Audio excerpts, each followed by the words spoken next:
Hi, Ray Dickey from Hudson Valley CAI, South Carolina CAI and Association Help Now. Thank you so much for being here today.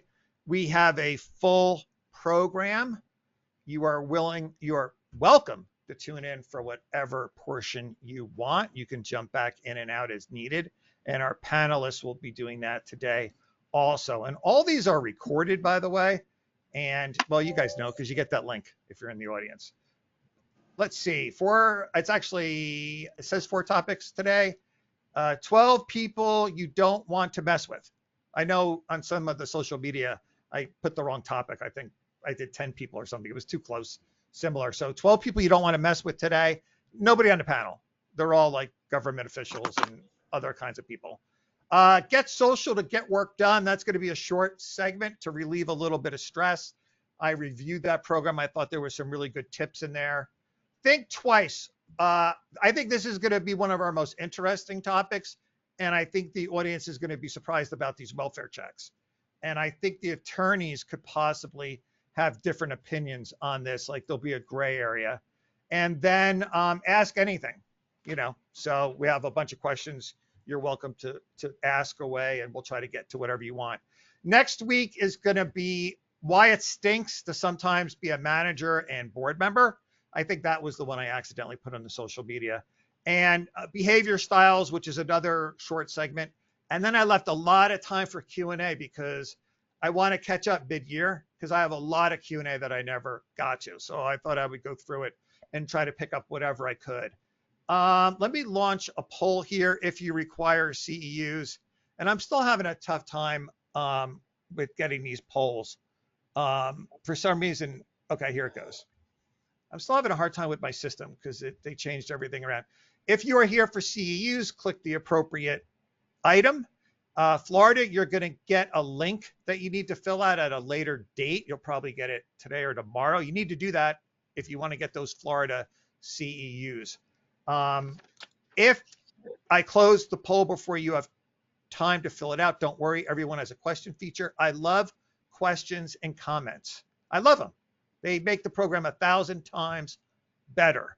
And then I was actually commenting how sometimes people even send me jokes, but I don't want a lot of jokes. So, because it gets hard to go through the system.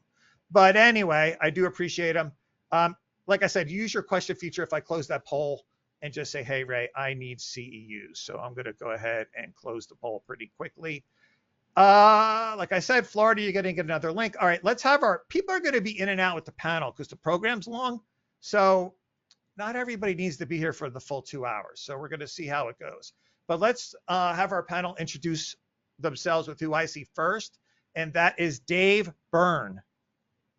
Oh, great. Good morning, everybody. My name is Dave Byrne. I am the chairperson of my law firm's community association practice. We represent HOAs, condominiums, cooperatives in New York, New Jersey, and Pennsylvania. And by the way, Cynthia, I see that you are there, but I know you're probably struggling to get into the system. So I know that you're there, but I see that your mic and camera's not activated. So hopefully you'll figure that out. Sean. Morning. My name is Sean O'Connor. I'm an attorney. I'm a shareholder with the law firm of Clarkson, McAlonis, and O'Connor based in Mount Pleasant, South Carolina. We have a full service community association law practice serving the entire state of South Carolina. I'm very active in our South Carolina CAI chapter. I've been on the board of directors for a number of years, served as president of the chapter in 2023, also serve on our state's Blue Ribbon panel, and I'm a member of the CAI National Business Partners Council as well. Is there anything that you're not doing, Sean? Could you find another way to fill your time? There's more. There's always more. Always more out there. Dave Chesky. Good morning. Dave Chesky here. I'm Executive Vice President of the Falcon Group. I run the Civil Engineering Department as well as Capital Reserve Studies, Transitions, and Forensics. We are a full-service engineering, architecture, and reserve study firm servicing community associations throughout the country. John. Good morning, John Legumina from the Legumina Law Firm in Purchase, New York. We represent condominiums, co-ops, and HOAs from New York City throughout the Hudson Valley areas. Audience, John knows everything about the law. You can ask him a question about criminal law, anything, and there's a good chance he knows the answer. So Not if you true. have a criminal issue going on right now, feel free to send me that question also. And John, you really do know a lot, though. You know a lot about Manhattan, and that's very complicated, right? But not about criminal law. No, but you know a lot about Manhattan, though, and that's a complicated market. It is. That's where I started. Yeah, you do know a lot. All right, Corey. Good morning, everyone. Thank you for having me. My name is Corey Kravitz. I'm the managing partner of KSN. We are a community association law firm. We represent associations all throughout Florida, Illinois, and Indiana. Mike. Good morning, everybody. My name is Mike Lezzi with Acrisure. I am a community insurance risk management specialist.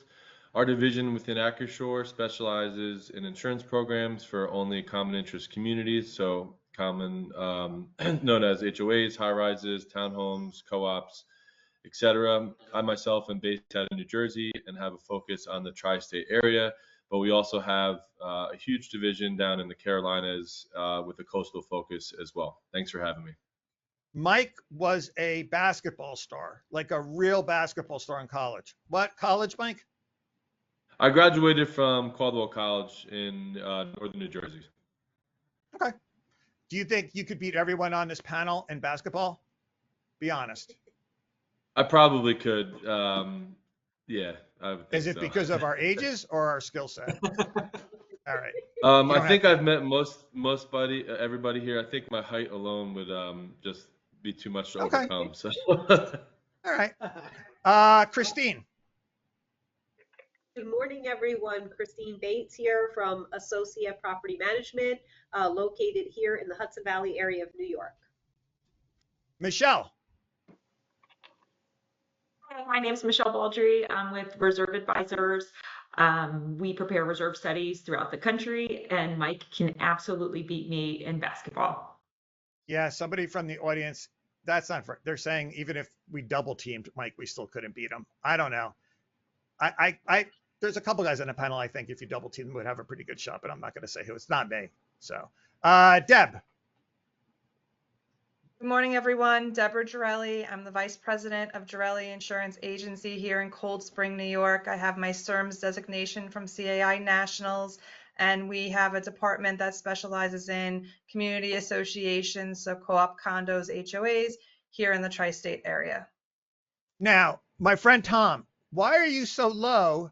Is everyone else seeing how low Tom is, or just me? Why is half your face cut off every time we do this? It's the chairs in the hotel. Is it because you were stuck at the airport for 14 hours recently? That was one day. That's a different day. Go ahead, Tom. Hi, I'm Tom Engblom. I'm with First Citizens Bank. Today I'm in lovely Milwaukee, Wisconsin. I cover multiple states for the bank, and we do association lending, credit cards, and lockbox services throughout the country. If you want to feel better about yourself, audience, follow Tom on LinkedIn, because he's traveling all the time, and it's been just a horror show lately. I actually felt sorry for him the other day. So, Cynthia. Hi, everybody. I'm Cynthia Jones. I'm an attorney with Sellers, Air, Storch, and Lyons. We are located in Charlotte, North Carolina. I practice in both North Carolina and South Carolina, representing planned communities, condominiums, and just because we're fancy in South Carolina, horizontal property regimes. I am a fellow in the College of Community Association Lawyers. I am also currently serving on the National Board of Trustees for CAI. You may be just as busy with CAI as Sean. You guys are both very much involved and very, very busy. So I'm not sure, though. We'll have to compare notes one day. But it was great seeing you at National, too, by the way, Cynthia. So yes. Thank you for being here. Everyone's information, there's a packet. It's got all our panelists. It's got their pictures. It's got their phone numbers. And it's got my personal no, it doesn't have that, but it has all their contact information. So everything you need is in that packet. We have our book. We're going to have a book that's going to come out every quarter. It's about the live streams. I think it's pretty good. I think the second edition will be even better because we'll have live links, but I already have about a zillion people who have requested it. So that's also in there. And there is a hard copy version for some markets, and there's an ebook version and a PDF version. So just send me an email or let me know in the question feature that you want the book, and I will get back in touch with you and get you over the book. There's no charge for the book. So the sponsors paid for it, so they pay for everything. So there was a question. I pushed all the Q&A to I pushed the regular mail stuff to the Q&A this time around, just so we could get started. Okay, so what I did, audience, is I sent the panelists kind of a schedule, letting them know that they don't have to be here for everything. Panelists, I have no idea what I sent you. I can only keep track of so many things. I got email, I got chat, I got other stuff I'm looking at. So if you're supposed to be here for the 12 people you don't want to mess with session, stay. If you're not, come back when you're supposed to come back, and just kind of keep track on the program, because we may not start and end exactly when we say we're going to. So we'll see, audience, who read their information in their email and who did not. All right, 12 people you don't want to mess with. And panelists, make notes. Maybe I'm sure I'm forgetting someone. So I'm going to circle back to you guys, and you can tell me if I forgot somebody. The first one is going to be plaintiff-minded owners. Dave, do you think they deserve to be on this list? You don't. I know you don't like to be challenged, but is it worth getting in a battle with these plaintiff-minded owners? Perhaps, depending upon the circumstances. I find that in the context of like an open meeting or something like that, that oftentimes responding to certain owner activities and dispositions is a way to sort of change the crowd, minimize the number of people that will jump on the bandwagon.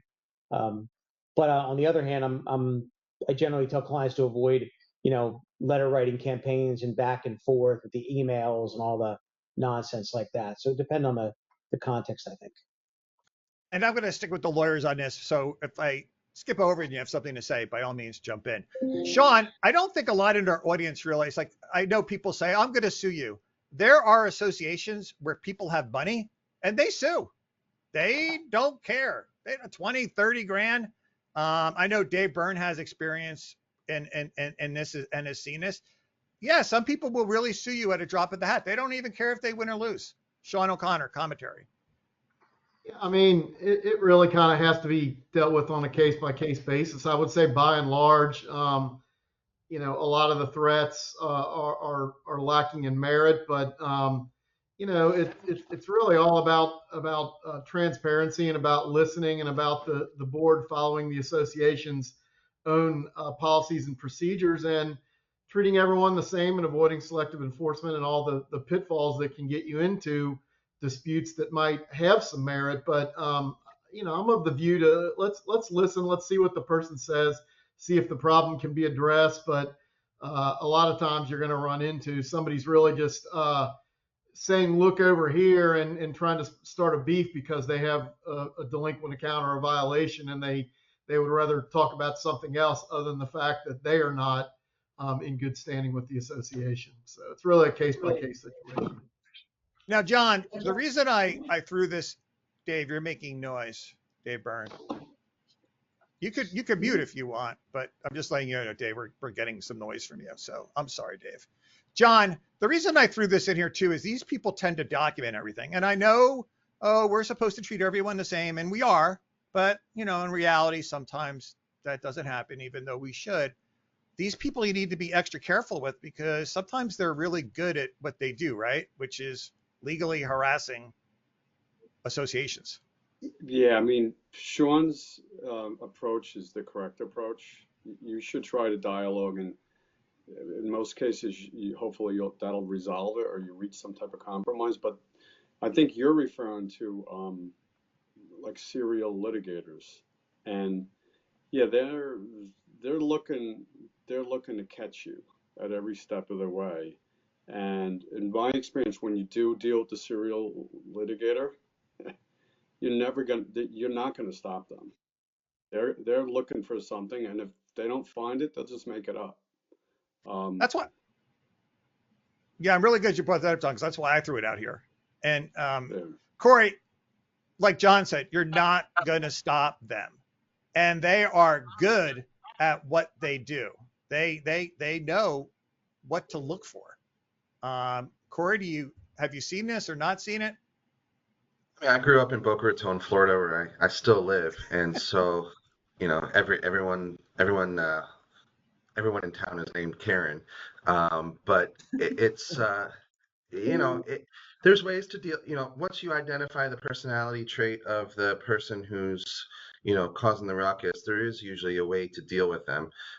Sometimes it's with sugar, sometimes with salt, and sometimes the those types of people are looking for a fight, and if you don't give it to them, you can resolve it other ways. And sometimes you just got to fight harder. Yeah, I think I added it too because I just want boards and managers to be aware that these people are good at what they do, and I would take their threats seriously.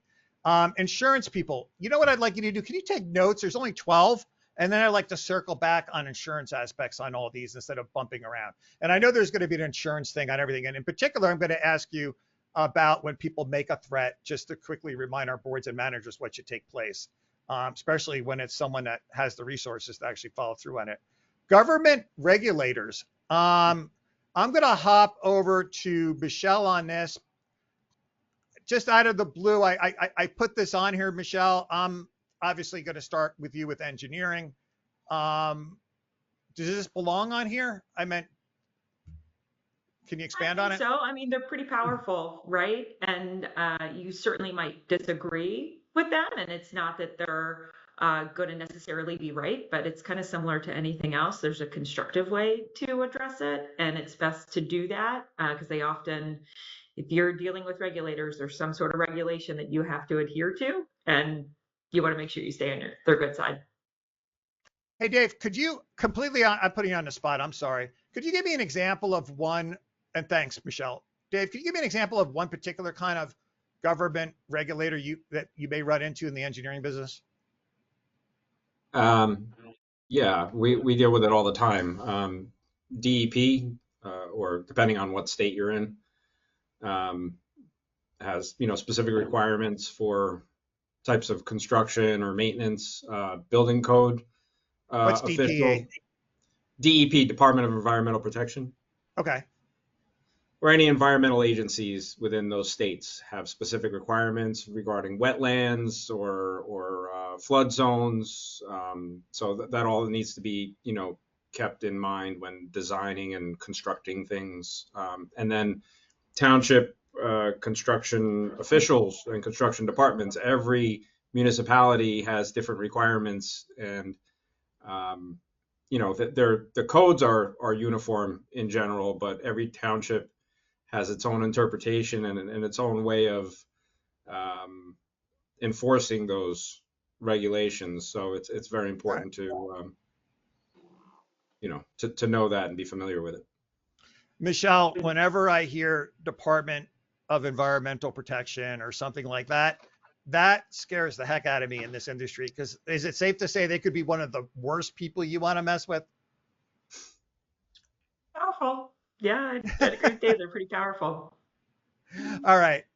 If we forgot anybody, let me know. Let me go to the lawyers really, really quick. Any government entities, I'll go backwards. Corey. In Florida, it's not too bad in terms of regulators, but there are some cities who you need permission every time you remove a tree, and they will come out and do a tree survey. If a tree is missing, they will fine you until it's replaced. I'm actually dealing with that now on several sites regarding tree removals where they're required to actually improve the site and make it safe in terms of liability and insurance, and the township makes it very, very difficult to do that just because they don't want any trees removed, and it's a catch-22. Yeah, and then the trees ruin that they're too close to the sidewalk and everything They else. cause trip hazards. It's a liability, but they don't want the trees removed. John, really quick, any kind of government entity, and the audience is helping out a little bit here too. I mean, a common problem I've experienced is when residents call the building department to complain about something like a roof leak that the board's already addressed, and the building department is simply responding to pressure from a complaining constituent. That could get a little dicey. And then Cynthia, I don't know if you're there or not. You don't have to join us, but I may have messed up on the invites. But if you want to, you can. If you had to jump off because I messed up your scheduling, by all means, not a problem. Sean, really quick, because I want to move kind of quickly here. Any other kind of government entity you could think of? Yeah, the ones that I've run into most regularly are the federal U.S. Department of Housing and Urban Development, HUD, and its state equivalent in South Carolina, the Human Affairs Commission. That's who you're going to hear from if a homeowner alleges discrimination, or if they assert that their request for an accommodation was improperly denied, and which is essentially a discrimination against a person with a disability. That's who you're going to hear from. That's who you have to deal with in that context. Army Corps of Engineers, someone has sent in. Dave, it's always hard to go last. Can you come up with one off the top of your head? Yeah, I'll say something real quick. The John's example is always been difficult with the local inspectors because, as he suggested, most of the time they're really just trying to get someone to stop calling them, and they don't really actually care about the underlying issue. But I'll also say one thing: in New Jersey, we have the Department of Community Affairs, one of our big blue state regulatory agencies, and it does cyclical inspections. And in New Jersey, condominiums are treated as apartments and hotels. So even though individuals are responsible for the inside of their homes, the government can force the condominium to enter the unit and basically make a bunch of different repairs: carbon monoxide detectors, fire alarms, all kinds of different things. The challenge, one of the more sinister aspects of it is the government charges fees for each inspection that it does. So there's a perverse incentive to find violations to then justify more inspections, which then generate more inspection fees, which then some of these places can't pay, and then they get fined, and it's be pretty sinister. So, Christine, I'm going to wrap this segment up, and then I'm going to go to our insurance people for the next segment and let them catch up to us. As far as like being a manager goes, I think sometimes some board members, maybe they've never had any experience. I think most managers do. I don't think they understand that you really don't want to mess around with these people, and you want to use your professionals to protect yourself as much as possible. Yeah, right now, due to pool season, we're dealing a lot with the Department of Health. And, sometimes the board members or, homeowners, they really don't take those violations seriously. And, you could get into serious trouble. You could find yourself in fines and all kinds of things. So it really is important to be sure we're following all the direction from them.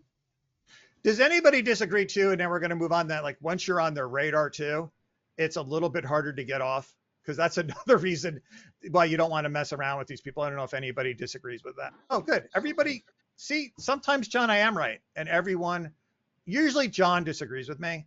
So, but Never. Okay, excellent. All right. And sure. Okay. So maybe this one was kind of mean, but it was on my research.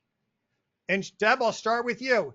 You don't want to make the insurance adjuster mad. Do you think this is fair or not fair? Is that Deb, the one in the red hair yelling at the guy? Is that the image behind me? It might be, right? Looks like That's me. not.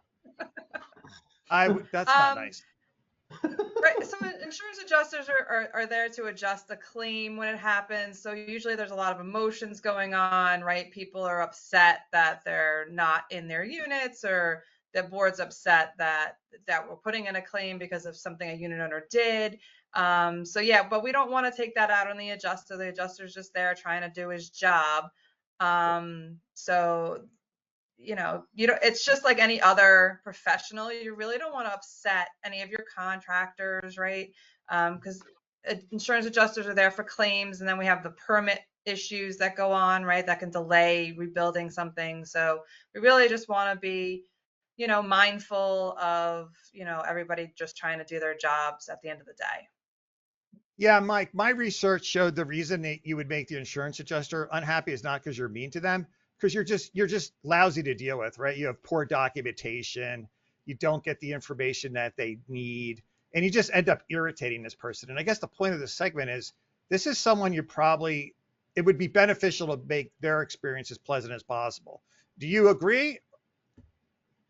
I certainly would agree with that. You hit the nail on the head there. Most people, or shall I say residents that are dealing with the claim are, working full time, possibly have kids, could be away on vacation, have a few things going on at once. So they're not going to be on top of the ball as much as they should, even though it's a serious issue they're dealing with. And the documentation is the biggest thing I see when there's a misinterpretation of a claim, and then they get very hostile and they start treating that adjuster poorly. As Deb said, you want to have a very professional relationship. And I can't stress communication enough to be on the same page. It's also good to have proper expectations, knowing that certain claims are going to take a lot longer to adjust than others, and seek your professional's advice on those specific items. Someone is asking, what about insurance facilitators? Are they good to use or not? Deb, I don't understand. What are they talking about? I don't understand the question. I'm sorry. I'm not sure. An insurance facilitator, to me, that would mean public adjuster. Okay. And right. So that's we'll save how I that would for take another. that. We'll save that for another topic, because The whole other topic, right? I do promise I don't mind doing it, and I'll write it down. And I don't mind talking about that at all. So we'll do that.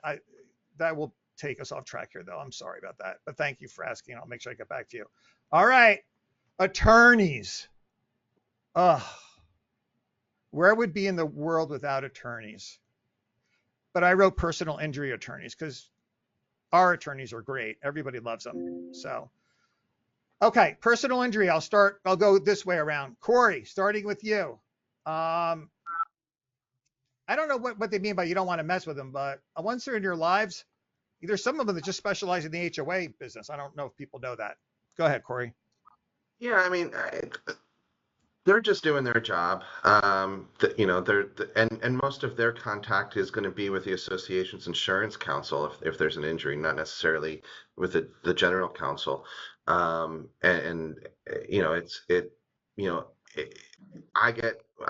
dealing with these cases now where, the boards just don't understand that, because the personal injury attorneys know that there's money there, that there's insurance money. That's why they come after the HOA most of the time.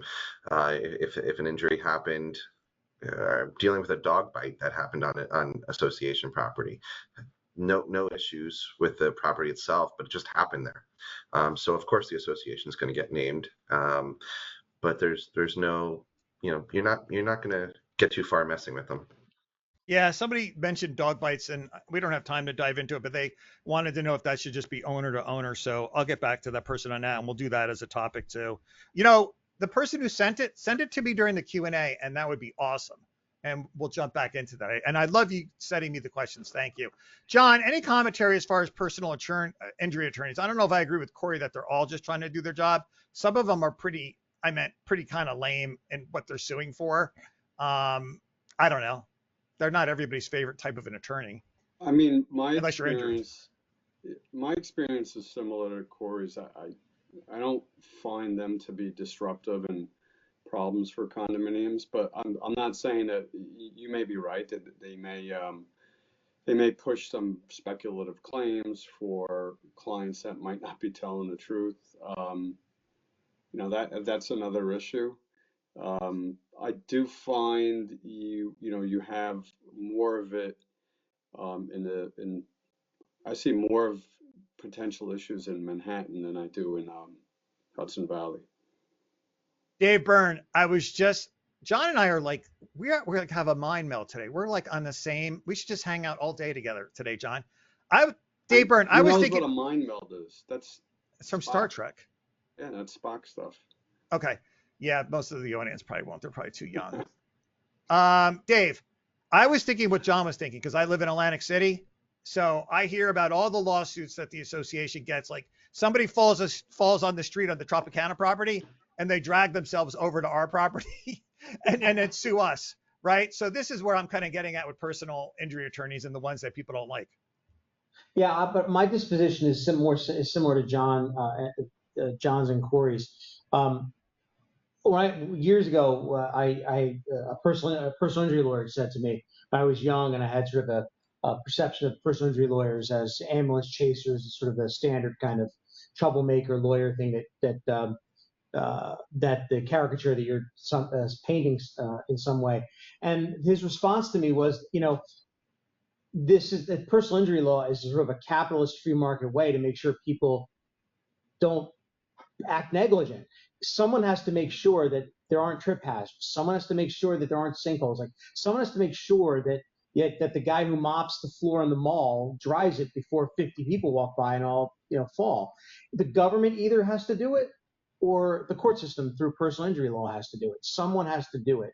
And I think that it's reasonable to suggest that the system that's created, where it's a free market way of lawyers doing their job, they push for every dollar they can get. Insurance companies push for every dollar they can save. And through that process, we end up with something that's relatively decent as a system, I think, to keep people safe. Okay. Sean, I got to move on quickly. Are you going to agree with all the other lawyers that you guys love personal injury attorneys? And I really don't think I don't think it's anything to get too agitated about if there's a premises liability claim. I actually think that a bigger nemesis to be more aware of and more concerned about with regard to associations are the sort of consumer rights attorneys that represent homeowners and sue the association for its operations or claim that there's been a Fair Debt Collection Practices Act violation or something of that nature, because there you're more likely to be talking about the type of claim that might not be covered by the association's insurance coverage and might have to be handled by general counsel. And I think those are really probably a bigger threat and something that's more likely to need to be worried about. Good point. Deb, can you make a note of that so you can cover that when I jump back over to you? Local police departments, I'm just going to fly through that one. Yeah, you don't want to upset the local police department. They definitely remember. Not that they're awful or anything, but if you call them for a lot of frivolous things, they're just going to get annoyed. Unlicensed or underqualified vendors. I want to watch our time here. Dave Chesky, very quickly, leave some room for Michelle. Why do I have this on here and why am I asking you about it? I mean, it's a huge liability to associations to have unlicensed contractors on site, from the insurance aspect and from, just the quality of construction aspect. Michelle, I put this on here and the insurance people, we talk about it all the time. Is there any words of wisdom where for those that don't get it, will finally get it, that this is a big issue? It'll cost you more money in the long run to redo everything properly. A lot of money, right? Do it right the first time. And then to be clear, Michelle, when you say redo, sometimes you do mean redo, right? Because you're paying someone once to probably do it incorrectly. Then there's going to be all the negotiations that you have to pay for with them. And then you got to pay someone to do it right. So let me do an example. Tell me if I'm right, Michelle. You do wiring, the guy's unlicensed, and then the government comes in and says, I want to see all the wiring, so you're going to have to rip the walls open. Is that true or false? Am I right or wrong? Probably, maybe that's more attorney related, but yeah, probably. I mean, I would think so. Okay. Any attorneys disagree with me that could be a possibility? Okay. All right. So you don't want to mess around with unlicensed.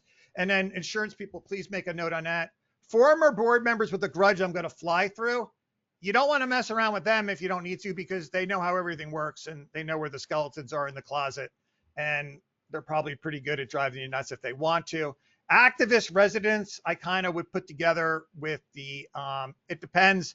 Hey, some of them are just such dopes you don't have to worry about, but some of them are actually really good at what they do.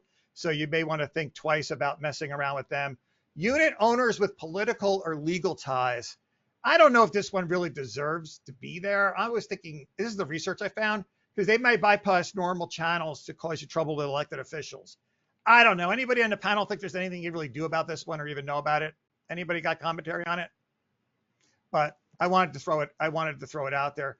Licensed complaint filers. Which attorney brought that up at the last minute? Was that Sean? Who was it? Sean O'Connor? Who brought up, or was that Dave Byrne? All right, somebody touched upon this already a little bit, that you don't want people that are going to run a government try to get your licenses pulled, like your vendors' licenses pulled and things like that, because they can cause trouble for your vendors. I'm thinking about insurance. Deb, let me just jump to you really quick so I have time to go to you guys all together. Right? That's a big hassle. People complain about you. It means something, right? Oh, definitely. Yeah, you have to take those very seriously. You have to, always respond quickly. It's a hassle. So yeah, licensed complaint filers are definitely a problem, but they're out there and you have to deal with it. And then Christine, I'm going to go to you if we forgot anybody. Serial litigants or complainers, same thing. And lastly, disgruntled employees and contractors. I think I threw this one in here because they kind of know where the skeletons are buried. And if they want to, especially if they're a contractor and maybe they know something was done wrong and they make a phone call. Dave Chesky, I meant it is possible a contractor would do that, right? Or am I just completely wrong? I mean, it's possible if you don't have the proper management or Yeah. oversight of that contractor to keep them at bay. Michelle, anything to add to that? Because that's what I mean, the employees are obvious, but how about you don't want to mess around with contractors for no reason. Just pay them when you're supposed to pay them and pay them on time. It's a good idea. Okay, everyone's agreeing with me so much today, audience. I may be able to do the whole legal segment on my own and just have everyone else it'll just be me. And then maybe we'll try that one time and then the panel will come on and tell me everything I did wrong. So that would be a very interesting segment. Okay, let's go to insurance. Insurance. I'll start with Deb. Leave a couple things for Mike, but go ahead. Let's fly through it, Deb. We went through a lot. So the big one on your 12 people not to mess with that I found is really important when it comes to insurance is the whole unlicensed and unqualified vendors, right? That causes a lot of problems for us in the insurance world.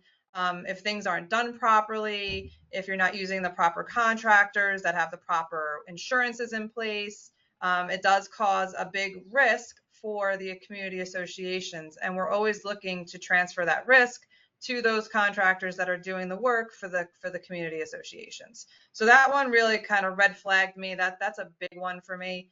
And then I can throw it to Mike and see what he has. Yeah, you could throw the one you want to mention to Mike too if you want to. Mike, do you want Deb to throw it to you, or do you have one just off the top of your head? She can throw it to me. That's fine. Okay.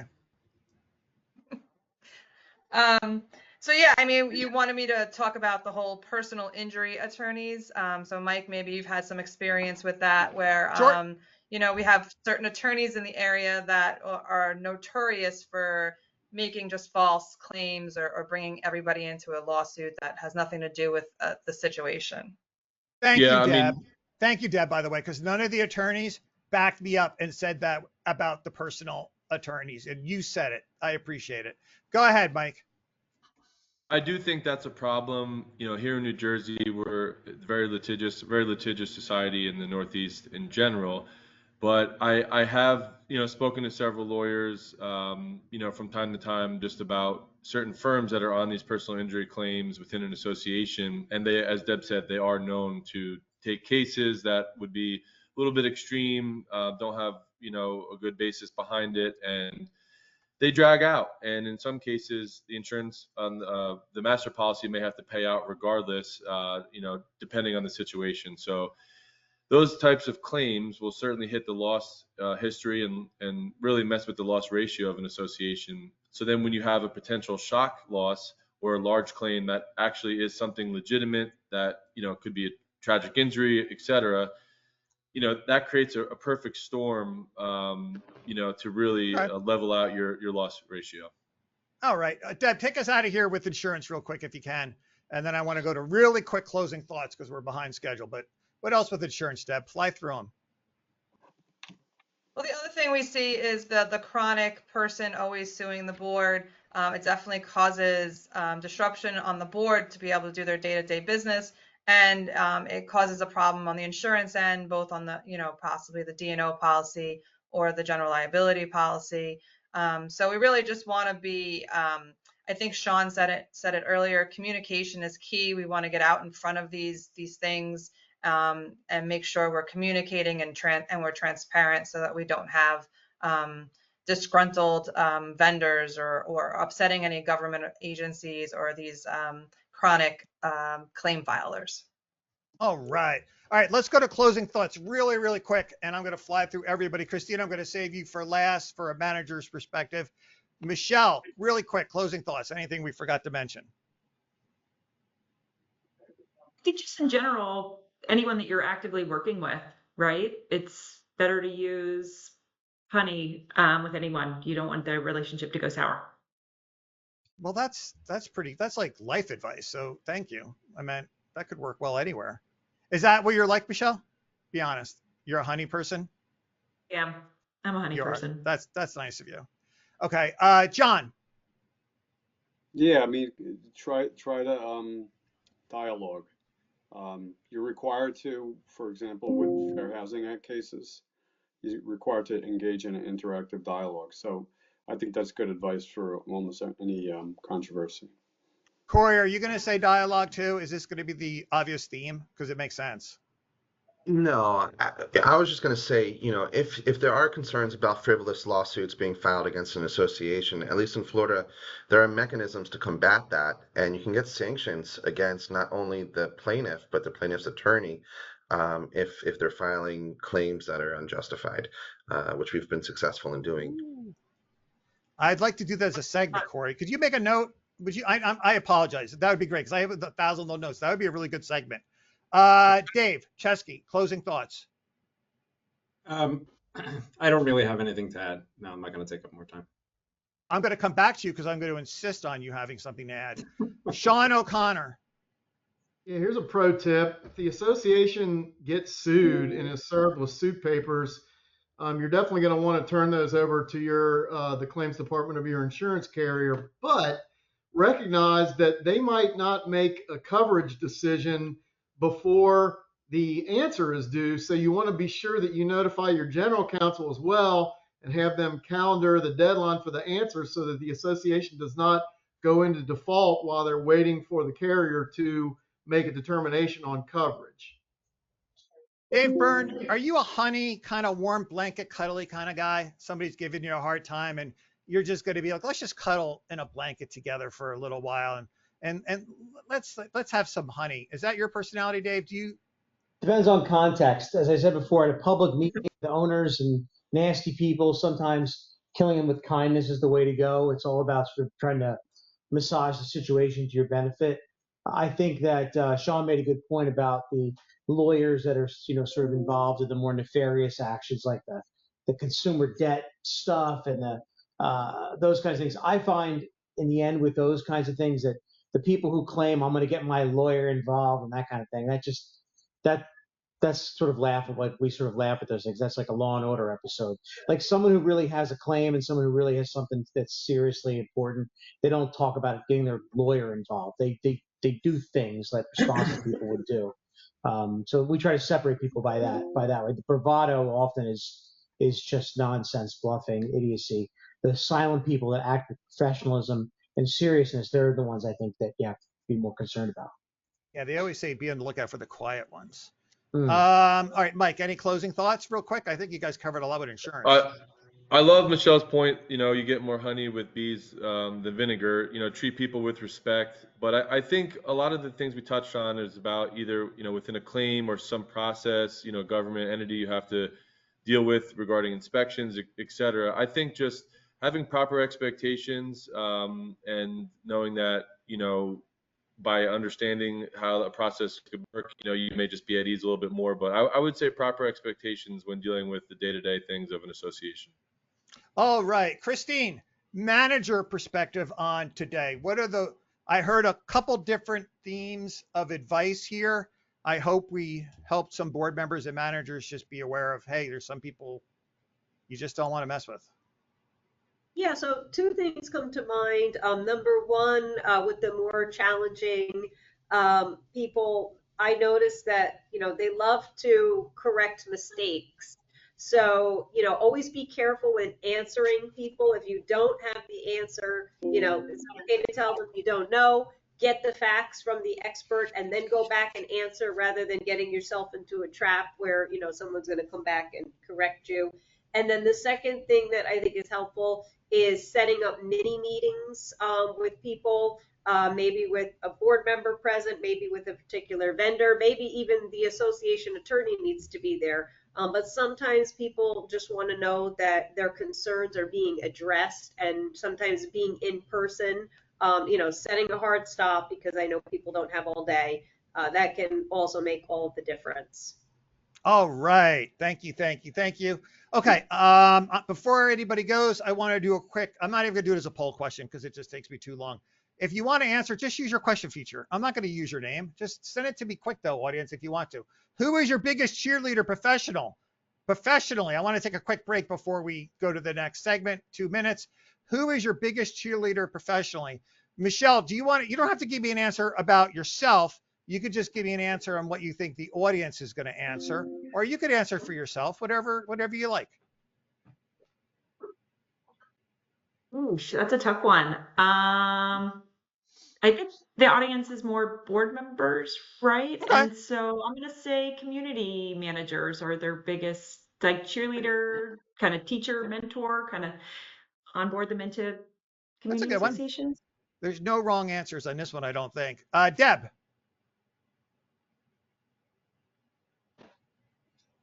So I tend to find that my biggest cheerleaders are going to be the professionals that specialize in community associations. So for mine, it would be the property managers or other colleagues, the lawyers that we always deal with.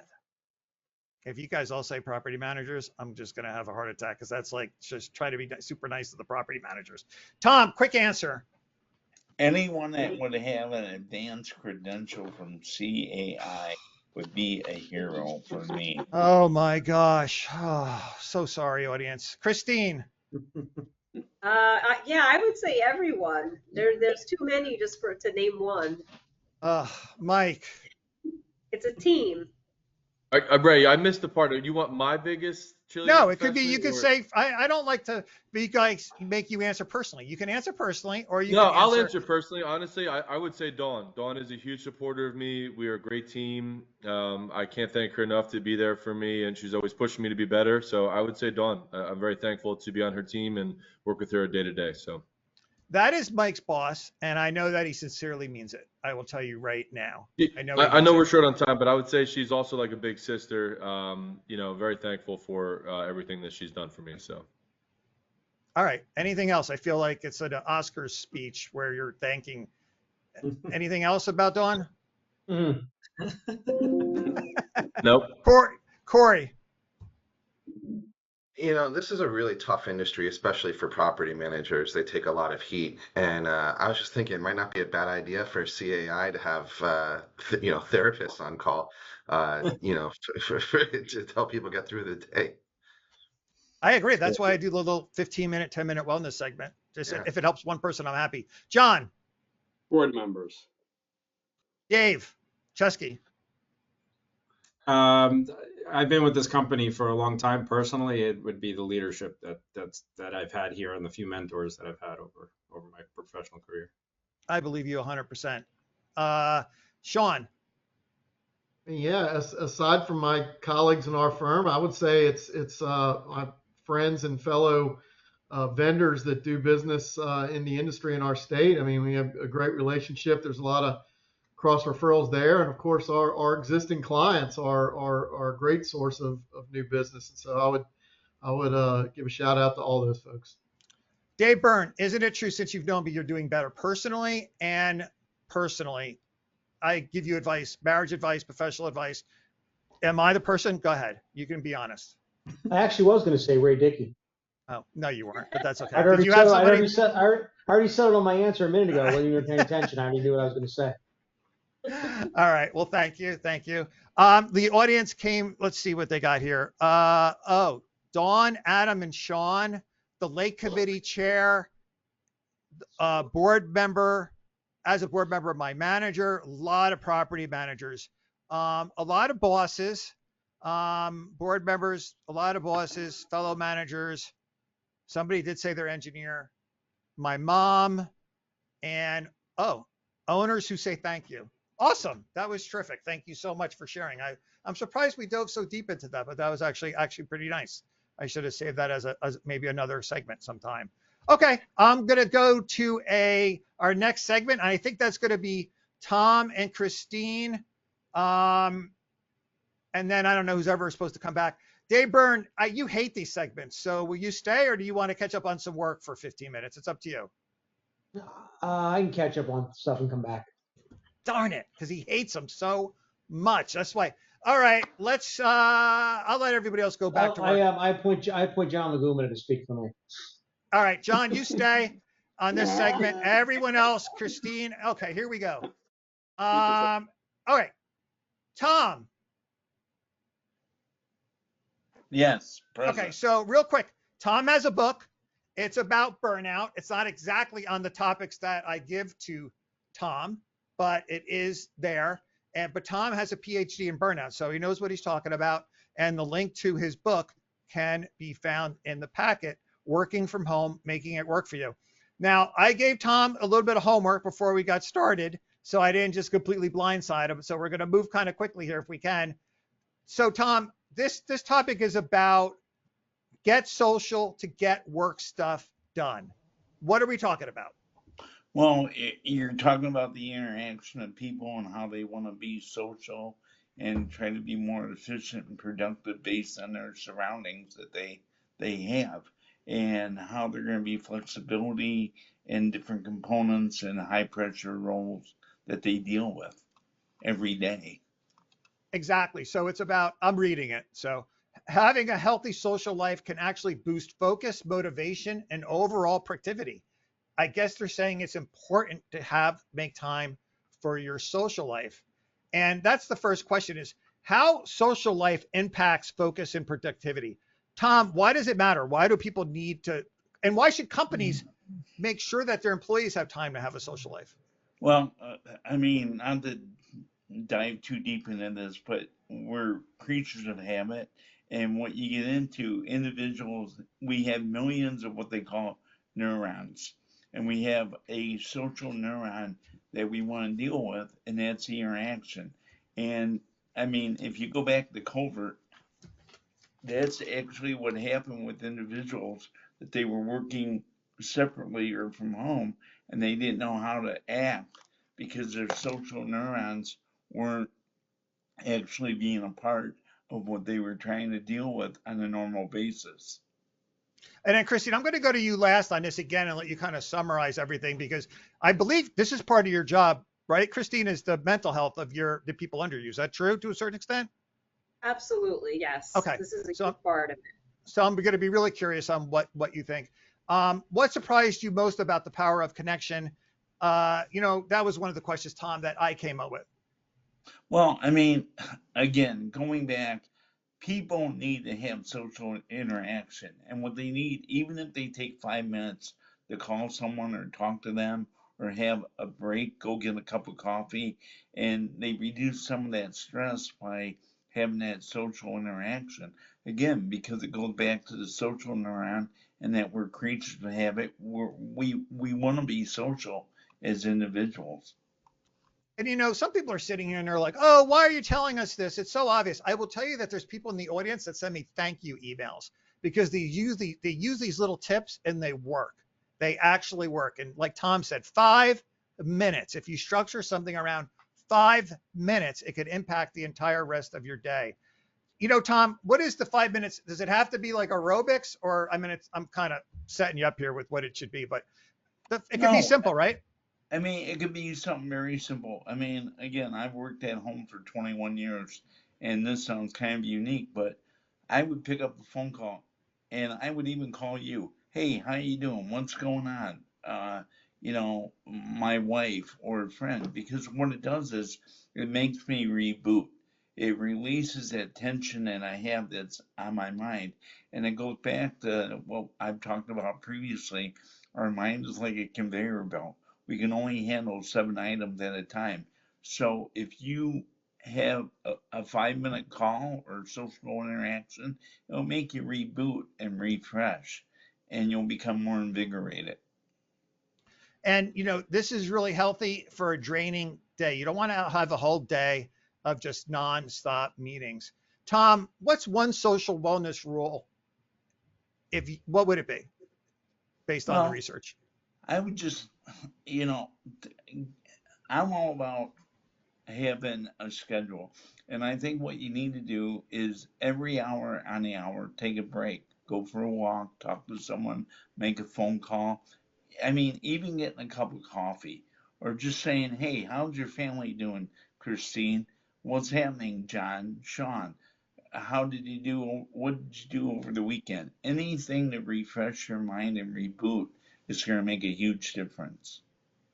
I would call you or Christina. I would never call Sean or John during the day just to talk because they would have a heart attack if I wanted to waste 5 minutes of their day that wasn't billable hours I just need to talk. They're not even going to argue with the fact that they don't even want me to call. No, they're nice. But all right. So Christine, well, let me go, John, before I go to Christine, because she's really going to be the expert in this, and then we'll wrap up with Tom really quick. What do you want to add to this? Do you believe this, or do you think this is BS? I believe it. And specifically, actually, I'll do what I do myself. I will go for a walk and make my phone calls on the walk. I find it relieves the stress of having to make all these phone calls, and I find the phone calls are actually more productive because you don't have any screen distractions. I do the same thing. I take a walk on the boardwalk and I make phone calls and stuff like that. And a lot of times they're like kind of work friends, right, John? People I could just have a casual conversation with, right? They're not like super important phone calls. Do you agree? Agreed. Yes, agreed. Sean, I know you actually have a pretty busy life. You keep yourself busy, I know. It's true. There's a lot of data that reflects that just sitting staring at your computer screen all day is extremely unhealthy. It's just a bad thing to do. It's one of the reasons why people use stand-up desks. But I think that the suggestions that have been made here are great. It's very healthy to get up, move around, take a break, and just get your work done, but not be sitting there staring at your screen all day. It's just very, very unhealthy, and the data shows that. Yeah, some people are saying as a board member, we have like 3 people have homeowners confronting us on walks or even gardening and getting in the car. They say, luckily, this one person says they have a dear friend that just listens to their frustration. So they make that quick phone call and it gives them a chance to reset.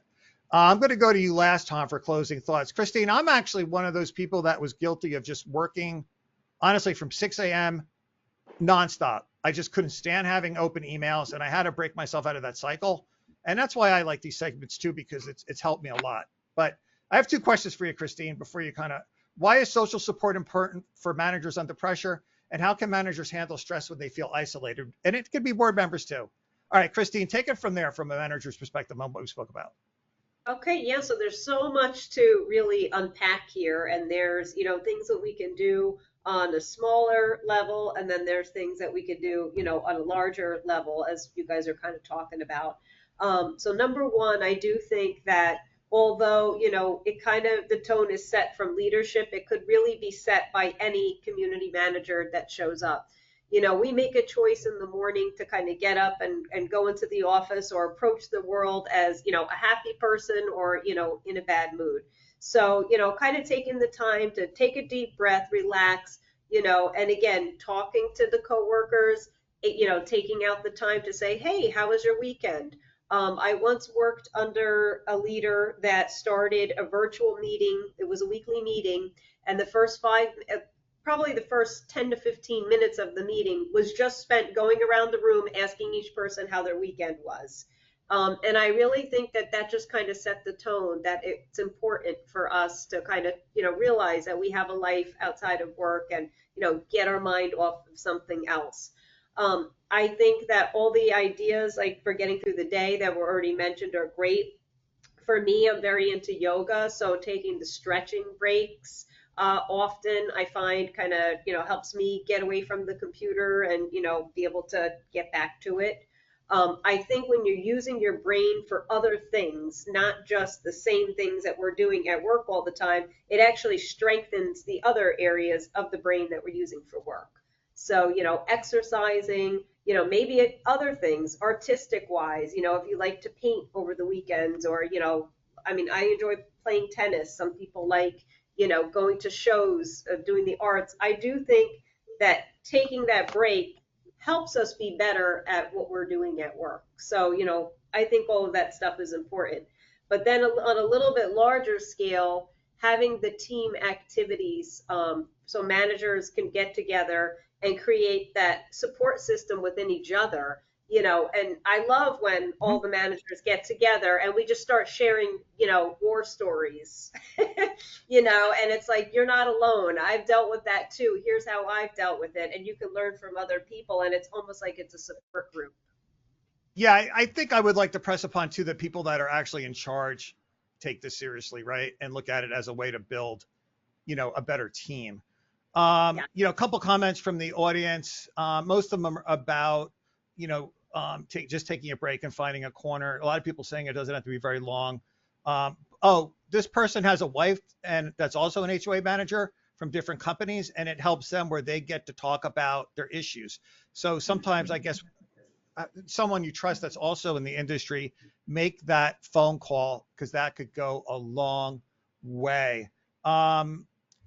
Like I said, Christine, I was guilty of doing this, and I find taking breaks, this never hurts, right? I've never, going for a walk has never ruined my entire day.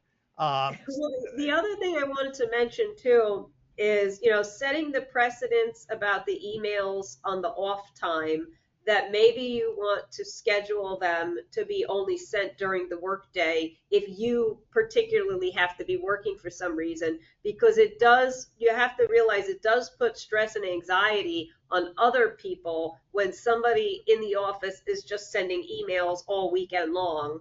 Then they feel like maybe they have to go on and, respond to all of them. So just being conscious of that too.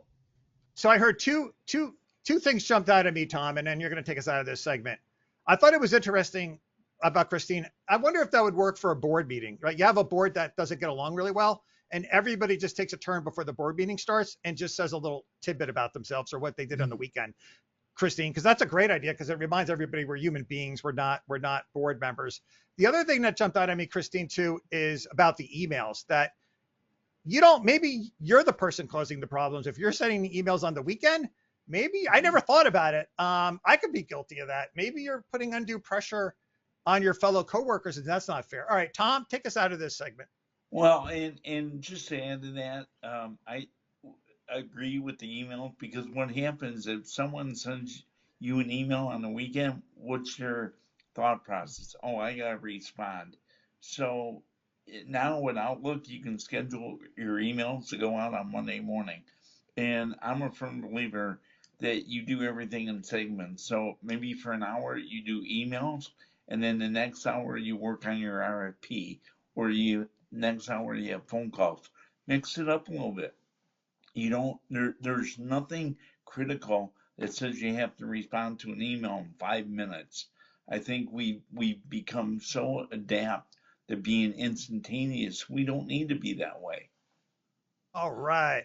Well, I hope our audience takes some of this to heart. And if it helps one person, I thought it was great.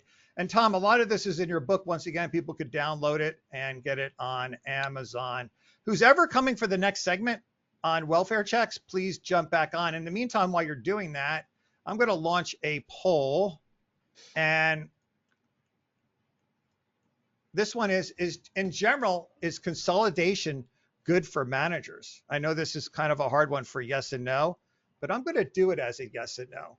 And I'm not going to actually ask for commentary from our panel on this one because I don't want to put them in a bad spot with some of the larger management companies. But is consolidation good for managers? Because I was curious, and I know it looks like it's going 50-50. I think this is a little bit of a trick question. I mean, I'm talking about, maybe I'm not clear about it. I mean, management companies, smaller ones going the way of being bought by bigger ones, you know what I mean, which is a trend in our industry. that is a trend where everyone's consolidating. These companies are getting together. So I'm going to go ahead and end this poll, and you guys can see the results. Man, it looks like it was like 50-50 there, and I was really surprised about that. And but I think, Christine, I don't want you to go into details on this at all, but I think it's a little bit of an unfair poll because there's so many factors that go in whether you work with a big company or a little company. Would you agree? Yeah, I agree. Yeah. Okay. And we could do that as another topic sometime if we're brave enough to take it on. We'll see. All right. So I'm going to have you guys have the schedule. Who's ever jumping on or jumping off. A reminder for those just joining us right now. Next week we've got a couple topics. It stinks to be a manager. Why it stinks to be a board member and a manager. Like 10 reasons why. Some behavior styles and open Q&A. All right. Next topic. Legal perils of welfare checks. I think this is going to be a fascinating topic. And then Tom, you could jump also, and I will catch you later. And then insurance people, I think we're going to have you guys jump back on at the end. I don't know if that was the plan or not, but if we could make that the plan, that would be great. Use your discretion about jumping back on, because I think most of this, well, a lot of it is going to be insurance. So jump back on if you have insurance commentary that you want to add at that moment, Deb and Mike. Otherwise, I think I'll stick with the lawyers. I have a poll, and I'm actually not going to do it as a poll because I don't want to spend the time on it. I'm going to start it off as a question to our lawyers. And audience, you can answer if you want. A daughter, and this came up at one of our live streams, but a daughter wants you to give them a key to enter their mom's unit because they want to do a wellness check. Do you give the key? Do you escort? Do you deny? Do you contact the police? Or do you let the HOA check it out? Dave, let's start with this scenario, which is kind of broad, but this probably happens all the time, right? I want to check on my mom. What do you tell the person? Get lost?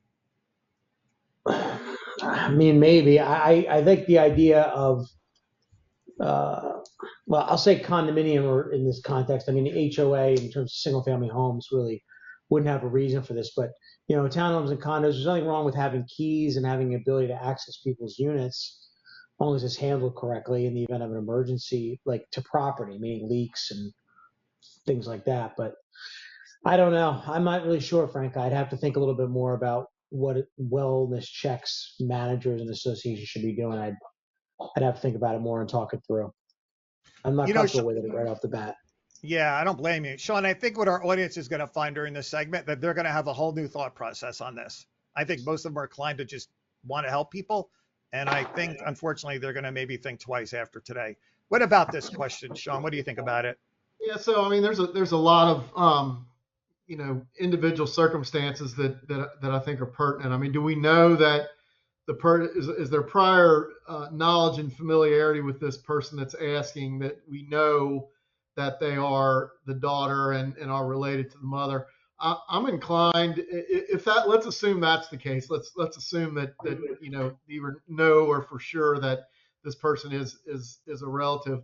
I'd be inclined to go with that second one and just let them know that we can't just give you the key and just let you do whatever. If you want to go in there, do a wellness check, we're going to have someone go with you and then get the key back and make sure that it's locked up and when you're done, so that we're not just giving keys out. Okay. So it's really unfair to the lawyers when I go to the next lawyer with playing devil's advocate, by the way. So because Sean would respond, John, I'm going to play devil's advocate. Let's say they're estranged, right? And you give the key to the daughter. Does that change the scenario? Does that make it, that makes it even trickier, right? Well, it presents potential problems, right? What if the estranged daughter goes in there to take some cash that she knows it's in the cookie jar? Right. I mean, it's a gray area, right? Do you agree? Yeah, so to be safe, you call the police. Okay. I'm going to play devil's advocate when I go to Corey, which is really unfair to John. Man, that could make that owner really mad. You didn't let my daughter have a key? You got the police involved, and that creates a whole other can of worms. Corey. I think it goes without saying, prior to giving the key, try to reach out to the owner telephone call, knock at the door. I wouldn't just barge in, with the key.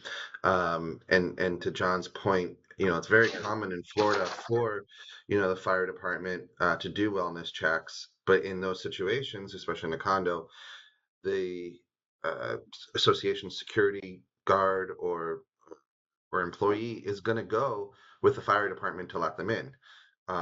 So there's a way of not prioritizing, but following a process. And maybe there should be guidelines and a process for that people know going into it.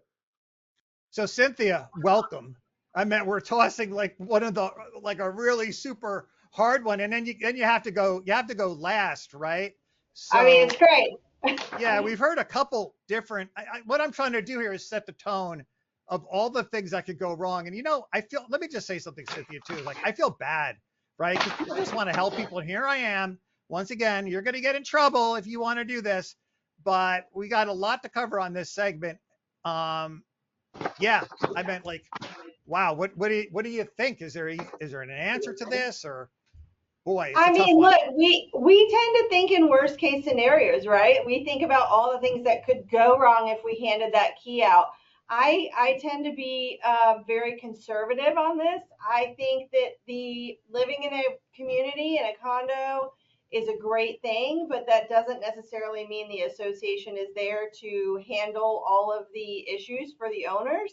I would be extremely hesitant to hand out a key. I think getting the authorities involved, that's what they do. They do welfare checks all the time. Just because they live in an association doesn't mean the association has to help do that welfare check. There's other things in place that could help with that. So, I mean, depending on the circumstances, I'd be very, very cautious because, like I said, we think in worst case scenarios. All right, so I'm going to stick with you, Cynthia, go back the other way, and I'm just going to go right out and ask this question and keep it simple.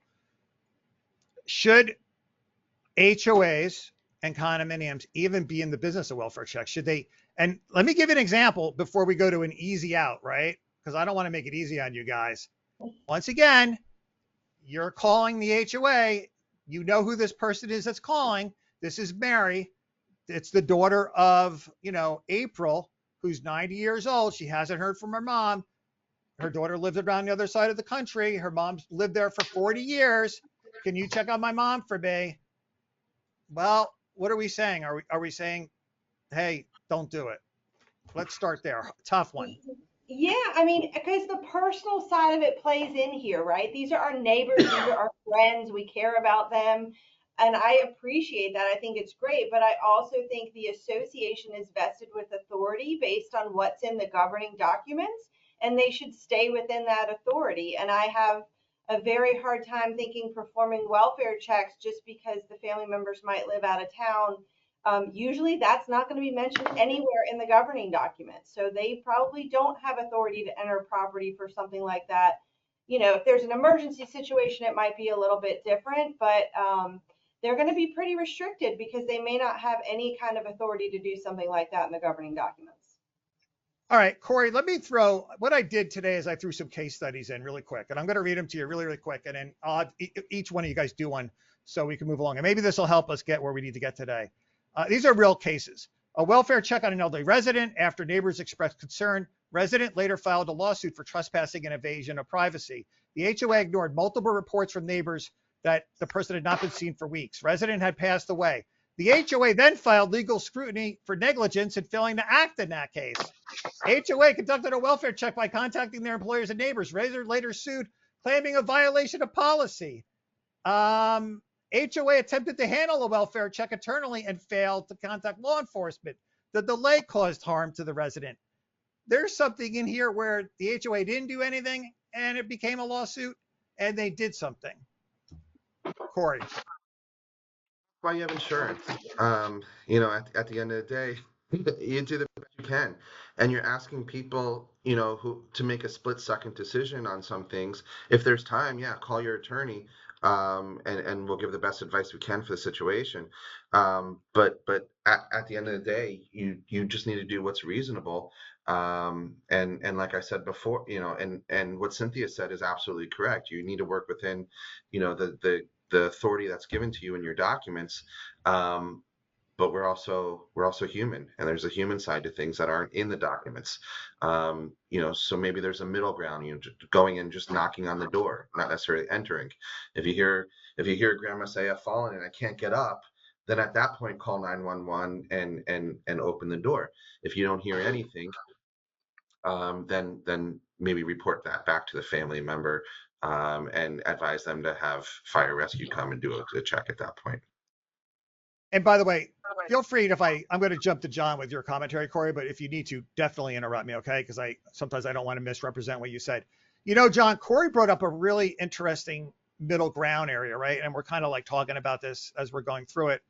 What's wrong? Well, I'm going to make an assumption that you're not going to be for the welfare checks theoretically, and then you can answer that. But Corey just came up with a middle ground.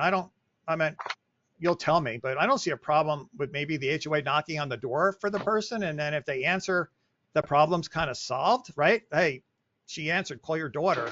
And then if they don't answer, then call the authorities. That seems like a pretty good, simple solution. Honestly, I didn't have it in my notes. John. No, I think that's a very reasonable solution or possible solution. So there's no expectation of privacy, like from someone knocking on your door. You're not entering the unit, so there's no trespass. Yeah, I think that's another option that I know I've suggested and my clients have used is call.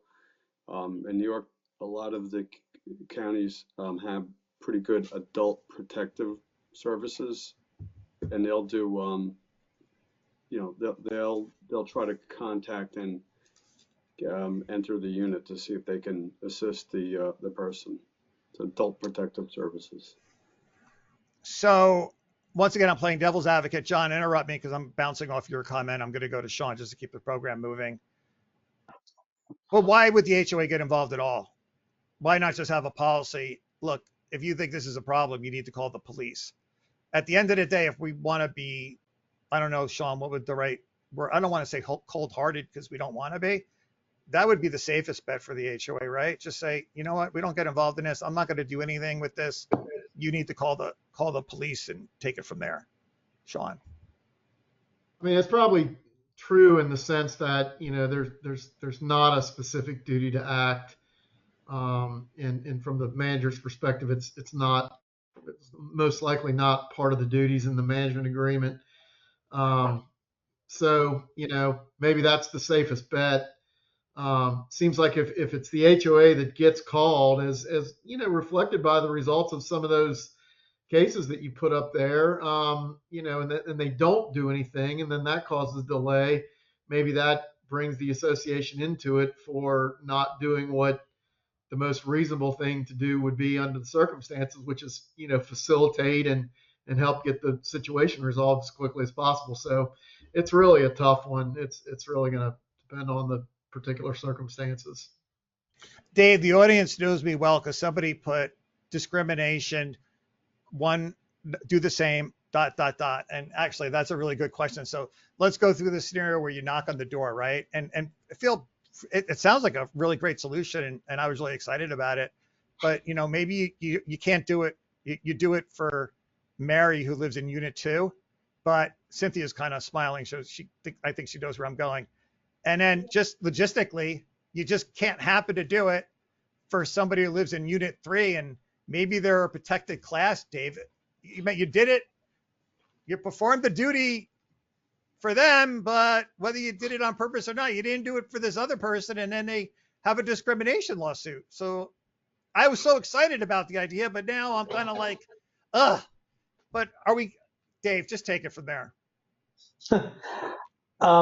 In my view, the word discrimination isn't just like some thing you drop into a glass of water to change the composition of the situation you're facing. Discrimination in and of itself is not illegal. Discrimination happens all the time. You discriminate against one pair of shoes when you put on another pair of shoes. When we discriminate against things and in favor of things all the time. Only some discrimination is illegal. If there's a reason for you to treat Mary different than Bob, then there's a reason to treat them.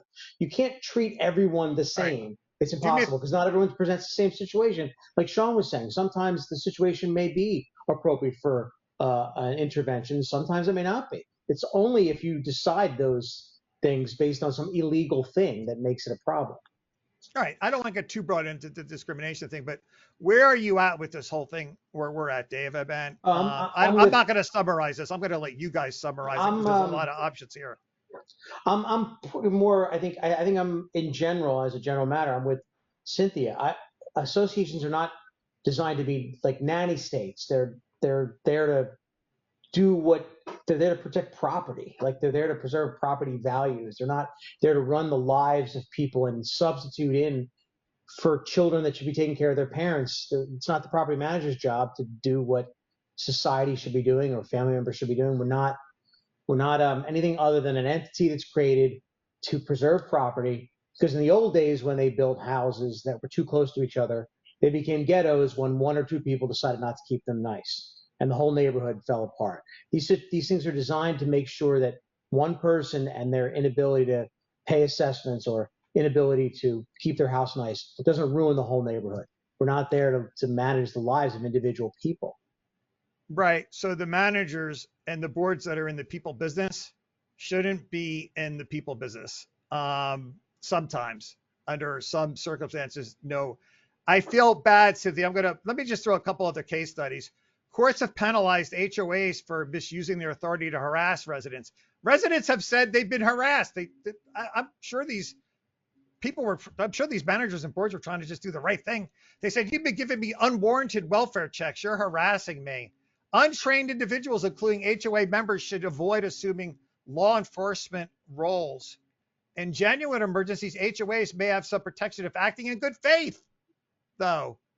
Oh boy. All right. Did we do a full circle, Cynthia? Or is this impossible to make a circle? What advice are we giving board members and managers, who, by the way, are under a lot of pressure politically, to help people out? They also care about people. They don't want to call the police on everybody every time.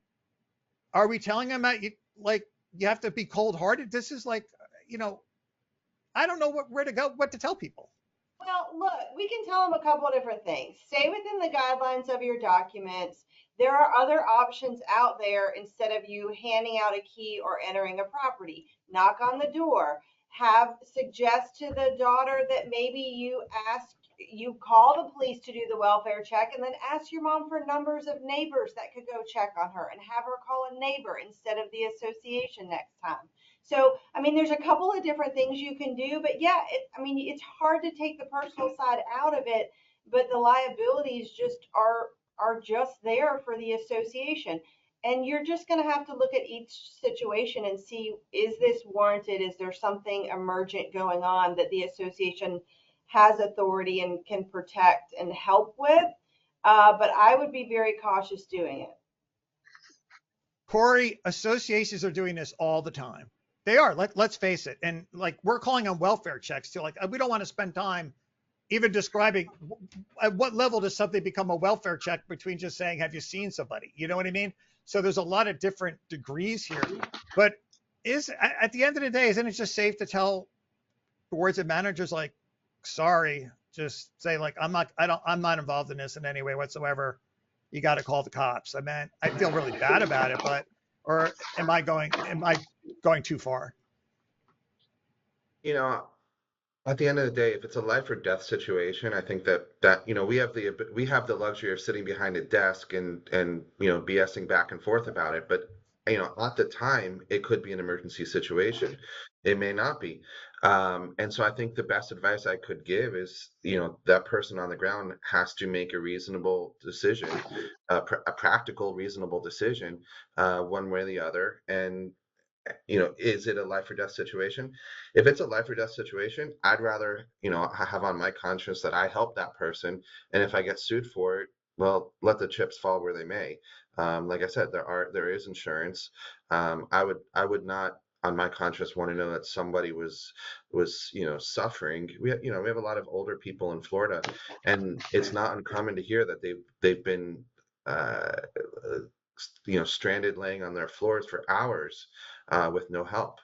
that's torture. So, I would, again, just make the best choice you can. You have insurance, and if somebody sues, well, it's not life or death. John, this is a really good point from the audience, and thank you so much. What about if the response rates are really slow? Yeah, that happens. Corey just brought up something. This happens all the time. I used to be a volunteer EMT. So some older person gets stuck between a couch and a wall. That's what happens to these people. Sometimes they literally don't have the strength to get out, and there's a slow response rate. You call the police, sometimes they don't come. You call the fire department, sometimes they don't come. 5 minutes, 10 minutes. Owners are standing around saying, why aren't you doing something? Why aren't you doing something? Well, there's got to be a line somewhere, right? Yeah, I agree with Corey. The circumstances may dictate a different response. For example, if you heard someone moaning, okay, and you heard a thud, so they probably fell and they may have broken a hip or something. They're suffering, it's torture, and if you can't get a quick response, I think those circumstances would justify breaking in. Just have a witness, have someone tape it, and yeah, you do have insurance too, but I think it's depends on the circumstances. But you're admitting that that is something about being a good human being, and that there's going to be liability involved, and the safest bet and maybe the most cold-hearted would be just don't get involved. Well, yeah, we shouldn't be in the business of doing Yeah. welfare checks generally, but there might be some circumstances where you should do something. All right, Sean. I mean, I agree with John and Corey. Okay. It's really just it's to be avoided if possible, but there probably are going to be some circumstances where the reasonable and prudent thing to do would be to to try to help. So it's just really a case by case basis.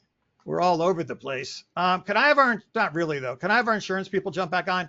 Dave, closing thoughts on this, and then I'm going to do one more circle around with the attorneys, but I'll start with you. You know what? Yeah, do your closing thoughts. I think it's all based on circumstance.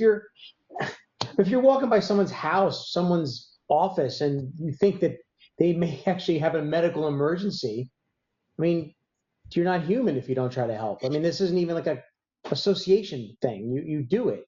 So that's one spectrum. The other side of the spectrum is I use randomly hey, let's go check out if Bob, left the pot on the stove for too long, or let's see what the guy's daughter-in-law wants to check in on him. That's just not the same thing. But certainly if a manager is in a position where someone might be injured or need help, and what person wouldn't help? What person thinks about a lawyer before they help? Before they help someone? Like years ago, a client of mine asked me, and called me, and there was an owner who wanted to have a ramp built in the front of his house because his son had come home from Afghanistan and was in a wheelchair, and the manager called me and said, I got this request. What should I do? My response was, you mean other than offer to help build the ramp? I mean, what do you mean, what do you do? It's like your natural human response should be normally what drives it in the situation like John's describing, where someone is injured and needs help. But that's not in some ways what we're talking about. Yeah. Deb, one thing that Dave said that jumped out, and once again, I don't mind lawyers you backtracking if I say something that you said. The difference between somebody walking down the street that struck out, Dave, compared to the HOA is they don't have a key, right? The HOA has ways to actually get into the unit. Like my building has my key. I do not expect them to use it. I don't even know how I would feel if they did a welfare check on me. I don't even know. It's hard. If I was just taking a nap or getting out of the shower, I guess I'd be pretty upset about it. If I was really hurt, I'd appreciate it. All right, Deb, I don't know. Is there a simple black and white answer for insurance on this? No, there's not a simple black and white answer for insurance.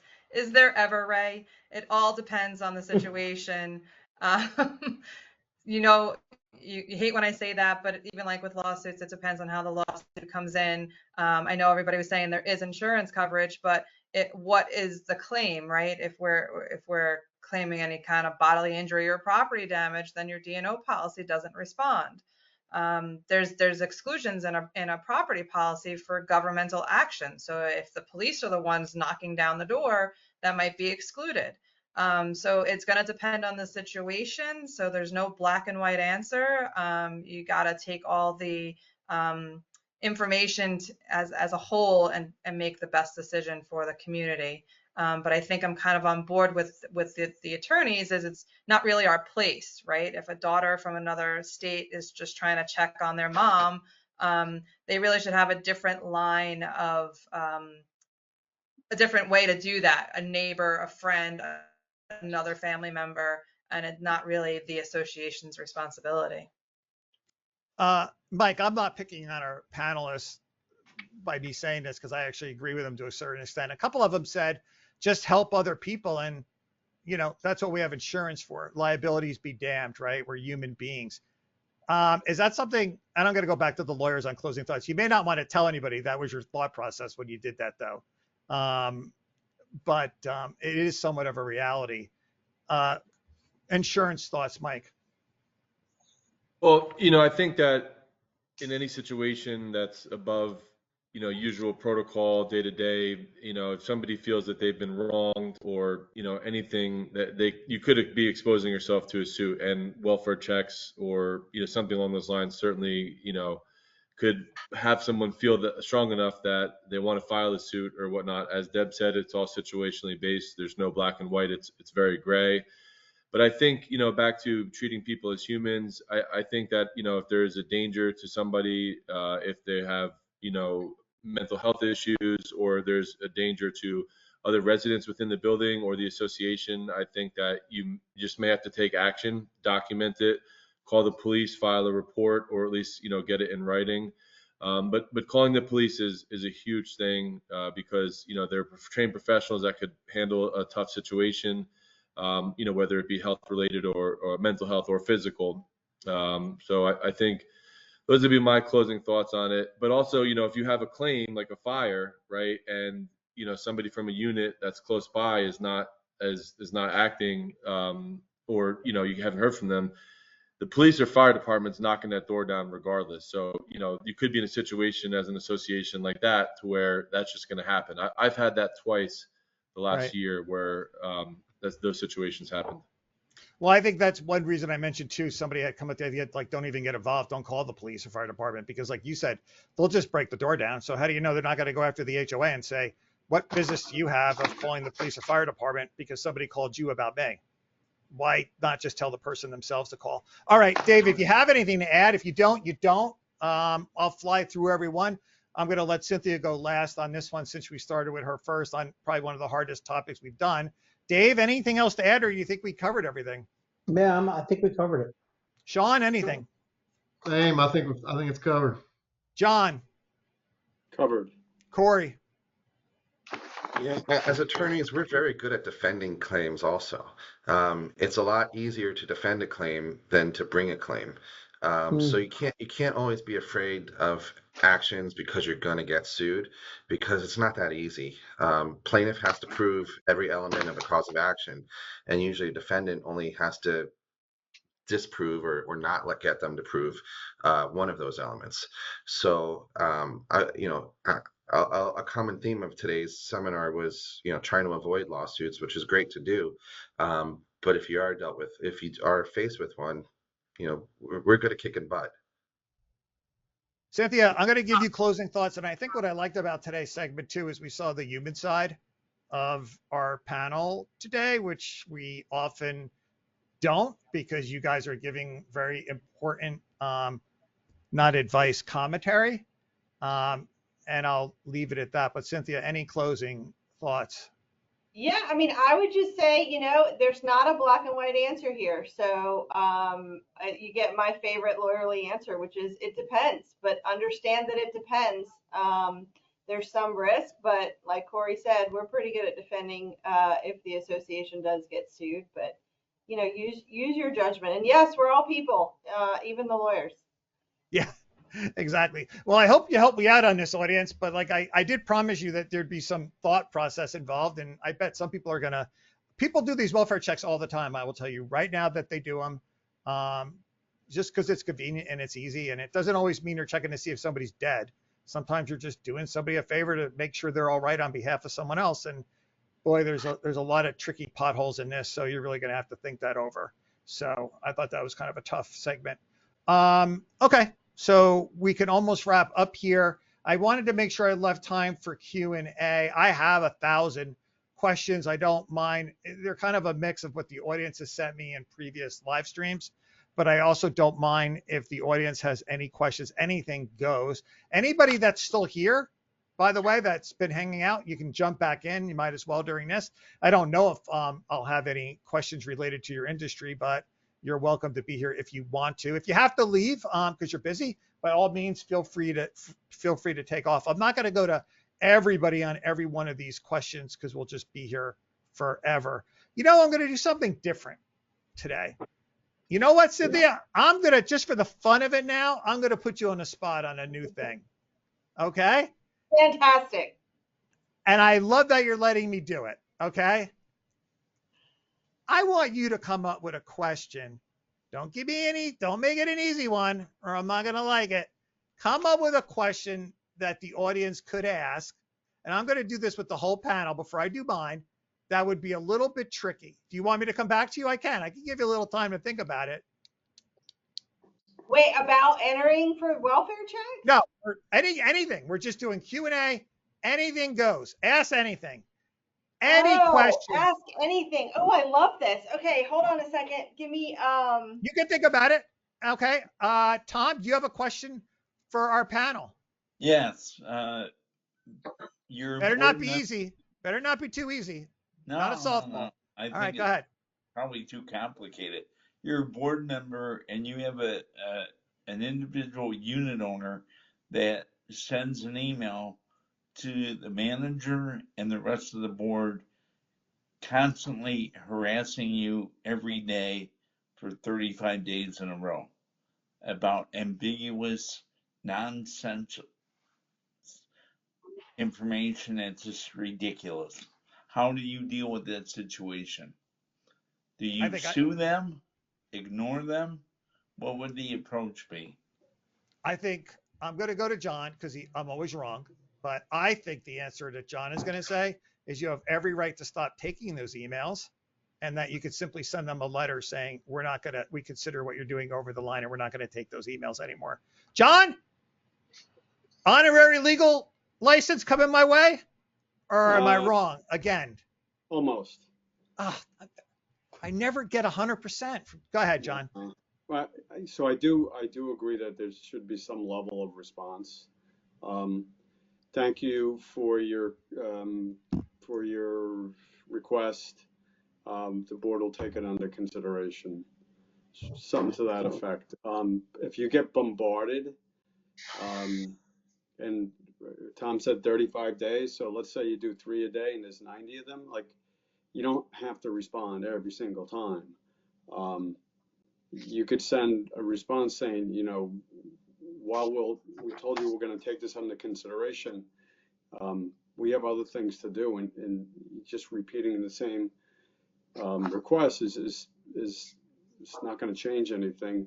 And then if they just continue, and I've had clients with this situation, I would set up a filter and automatically filter the person's emails into a box to be read or not read, you know, in the future, because you don't have time to deal with serial, you know, emailers. I had one case where I did it, and I had like 90 emails after a couple months, and the imagination said, "You think that's bad?" He had 900. Do you need to notify that? You want to notify that person, no, John, right? And just send them a quick note that says, "Hey, your emails are going to junk," right? Just to cover yourself, or? Well, your response should be taken under consideration, and also stop harassing the property manager with your repetitive requests. Okay. Cynthia, I mean, basically we're in the business too. Like this goes for anything, right? There's a limit to everything as far as people asking for things. Agree, disagree, commentary No, on. I agree with that, and I've used that same scenario. I tell them we've answered the question. We're not going to continue to respond to requests regarding this issue, and I've done the same thing and filter them into a separate folder. I look at it maybe once a week just to see if there's anything new in there, but that's it. Done. Okay. Anybody else have any commentary on this? Or do you think we covered it? Okay. I'm going to go to one of my, okay. Actually, no, I'm going to keep with the same theme. Cynthia, I put you on the spot. Do you have a question? Yeah, I got a question. You ready? Yep. Okay, so should my association utilize social media like Facebook and Nextdoor to communicate with owners? And if so, should there be any parameters involved in that? All right. I consider that too easy, Cynthia. Oh, come on. And I think even I know the answer that I believe Corey is going to say absolutely not, that they should have their own website that they control and don't even get involved with people's commentary. Corey, am I 100% right? Honorary legal degree coming my way. I don't even know why you bring me on. You could do this all yourself. I agree. I hate social media for homeowners associations. They always, there's always control issues. There's always messaging issues, and there's always fights. So don't do it. Unless you want a headache. Yeah. Anybody else on the panel disagree? We've actually done this one as long topics. Cynthia, we're a tough panel. We've done like 500. We've done 500 of these things in the last. We John, have, but Ray, I guarantee you that probably most, if not all of the communities that are listening in still have their Facebook and Nextdoor pages.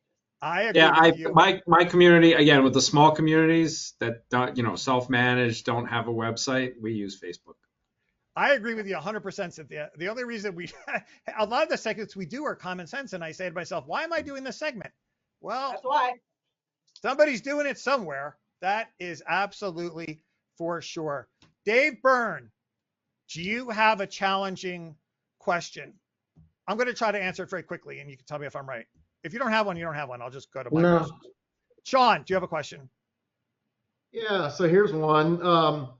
Our association has a provision, as most do, that says that the units must be used for residential purposes only and no business use. Can we utilize that language to prohibit short-term rentals? I have no idea. Dave Byrne. Well, it depends on the state and localities. There's a lot of ordinances in individual municipalities in New York and New Jersey and Pennsylvania. There are state statutes connected to short-term rentals. And we've had some law, at least in New Jersey, on the covenant that Sean's talking about, the anti sort of business from your house covenant. And they've been interpreted as enforceable only to the extent that the impact of the business, that there's an impact to the overall community from the business. So like knitting sweaters and then delivering them to customers through FedEx would not be covered, but having a therapist's office or something would be covered.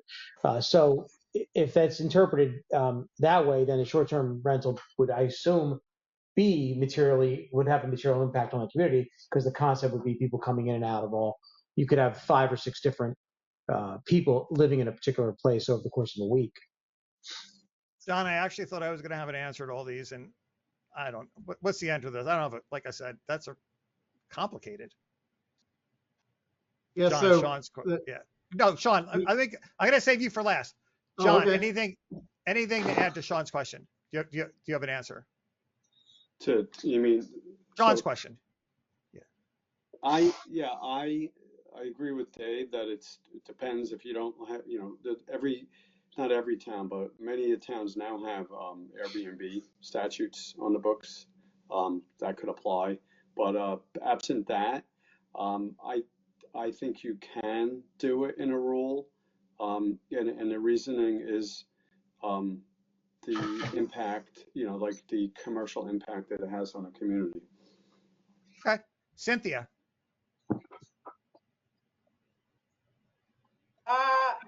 Yeah, I think you got to look at it broadly. I think some of it hinges on how business is defined, if it's defined, and what the case law is in the jurisdiction. Corey. I'm a little biased because I own a property that we Airbnb. Um, but I think Dave and everyone else has pretty much nailed it. It's really, it goes at least in Florida, it goes municipality by municipality in terms of Airbnbs are even permitted, which would be your first step in the analysis. But if it got to the HOA level, I kind of think that it probably would not. But again, I'm biased. Okay. Any commentary? Tom, Mike, Deb, or Dave Chesky? Okay. Sean O'Connor, your own question. What is your answer? Well, I've litigated this issue a couple times, and what I've found is that there is a split of authority around the country in terms of, whether a business use provision is enough to prohibit or restrict short-term rentals. But the majority of courts, appellate courts around the country that have weighed in on this have said that that's not a business use because the people that are renting the unit are using it for residential purposes. They're doing the same thing that the people that live there, they're eating, sleeping, bathing, what have you. And if it's not a business use to rent a unit for a year, it doesn't convert it to a business use to rent it for 2 or 3 nights. Now, that's not universal, but that's what the majority of courts have held. All right. All right. So here's kind of a tricky one. I don't think it's tricky, actually. This one's been floating around from a discrimination one we did. At an executive board meeting, if the board discusses because someone is a protected class, can that create an issue? Isn't that itself a form of discrimination? Dave Byrne loves these questions. Dave Byrne. Were you not listening and you need me to repeat it? Be honest. Yeah, repeat it. I'm not quite sure I caught the whole thing. Cynthia, there's someone every time in class, right, that is multitasking. At an executive board meeting, if the board discusses because someone is a protected class, that can create an issue. That's what they're saying. This person's from a protected class. They could cause us problems. Isn't that itself already a form of discrimination? Or is a board allowed to acknowledge that? You mean like the board wants to enforce a rule against someone, but then someone says, well, that guy's black, so we can't enforce it against him? Is that what you're Go in any direction you want. That's all I have on it. Well, I guess it comes up in the context of people thinking that some sorts of people are more litigious than others. That's probably it might be objectionable and actionable in and of itself. Sure. Sean, if there's a board meeting and board members bring up the fact that someone is a protected class and there's been no hint at a discrimination aspect to it in any way, is that problematic?